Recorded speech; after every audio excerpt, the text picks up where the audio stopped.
The dead soldier's silence speaks louder than the words of the living. Look into the eyes of those who survived unimaginable trials. They were called poilus, the brave ones, not because of their beards, but because of their resilience. These are the faces of France's heroes from World War I.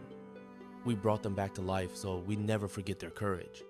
When war broke out, millions of Frenchmen left behind their homes, farms, and factories. They marched to the front with outdated rifles and youthful enthusiasm.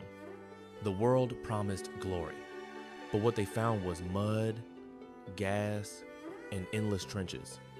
Life in the trenches was a daily battle against cold, rats, hunger, and fear.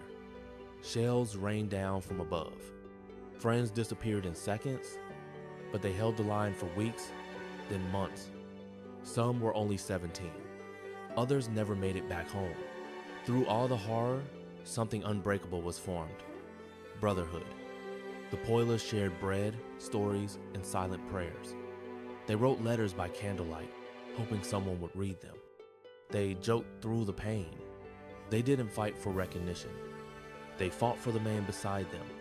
The guns fell silent, but silence didn't bring peace.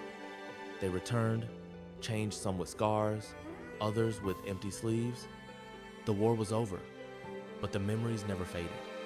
France called them heroes, but most just wanted to return to a normal life. Decades passed. The uniforms faded, but the pride remained. Every wrinkle carried a story. Every medal a name that would never be forgotten. They marched in parades slower, but still as proud. Some smiled for the camera. Others didn't need to. The soldiers of World War I were more than just fighters. They were fathers, sons, brothers. They were the ones who stood at the edge of history, and through their sacrifice, the world changed forever. In their stories, we find lessons of courage, loyalty, and the true cost of war. We must always remember them not as distant figures, but as real people who lived, loved, and gave everything for a future they could never see. The memory of the poilus will continue to echo through the ages, reminding us of the price of peace and the value of human sacrifice.